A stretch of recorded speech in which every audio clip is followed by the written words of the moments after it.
In this analysis video, we're going to look at examples of the arm movements and how they relate to the shallowing of the club. So over on the right, as I used in the details of the arm shallowing, we can see Ben Hogan demonstrating. He's talking about his lower body, but you can see as he gets into this position, his left elbow is roughly above his right. Not exactly, but you can see that they're kind of in a similar path, similar plane there. Now we're going to use that as a reference as far as this shallow movement. So the elbows do a great job of showing us what the shoulders are doing, right? The hands to the elbow shows us a lot of what the forearm's doing, and the elbows can help us see what the shoulders are doing. So here we have a kind of a novice golfer, and as he comes down, you can see that his elbows are roughly parallel to the ground. If anything, that right elbow is actually a little bit higher. And we can use that as a reference against the spine angle, and we can see that there's a pretty good difference between the two. If we were looking at Ben Hogan here, his spine would be kind of like so, and his elbows are kind of like this. It would be less of an angle. It'll make more sense when we take a look at some of the pros from that same down the line view.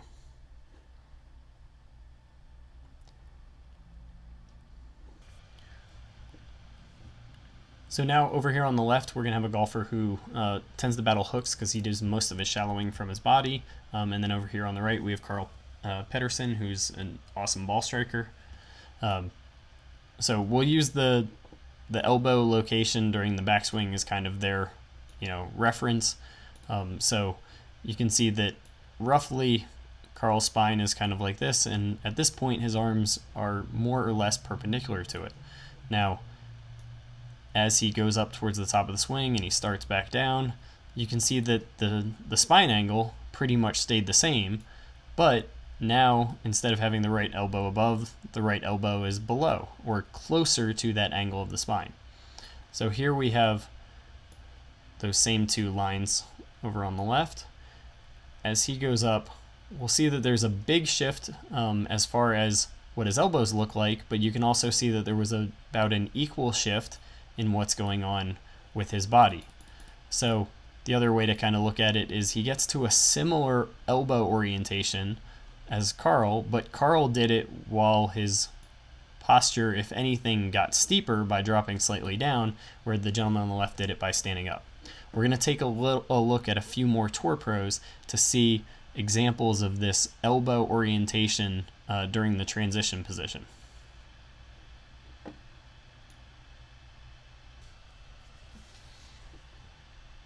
Okay, so here we have two more examples. Jordan Spieth on the left, Graham on the right. We're going to use the kind of elbows compared to the spine as a representation of what kind of shoulder rotation movements they're doing. So you'll see his spine has dropped down, but now on the way down, his right elbow is getting slightly underneath the left.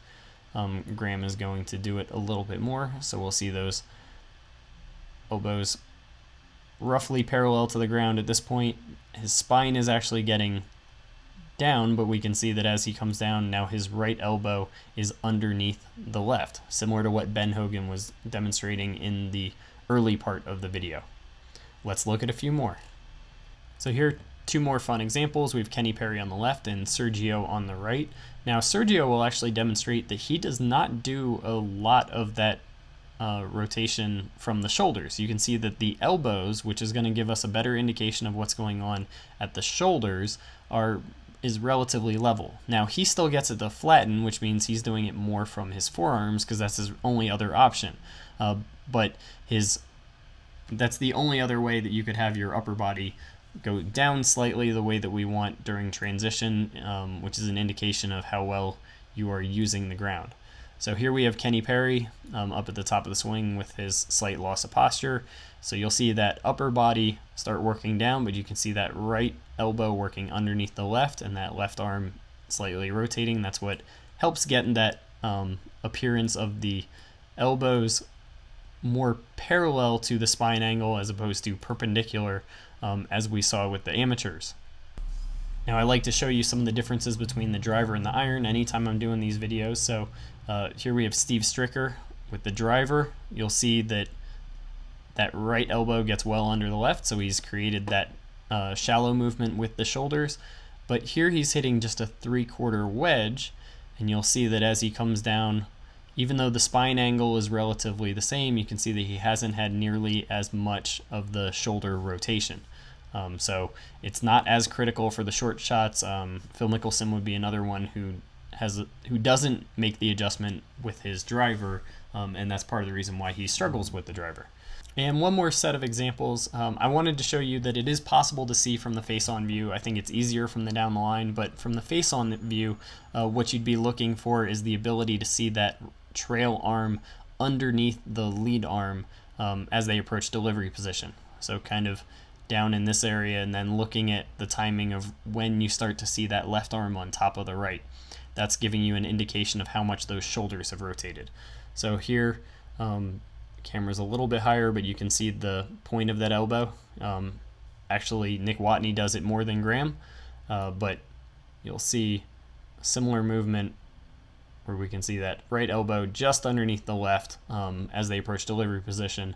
That can give you an indication of what they're doing with the shoulders, how they're shallowing it out, and how it relates to the rest of the swing.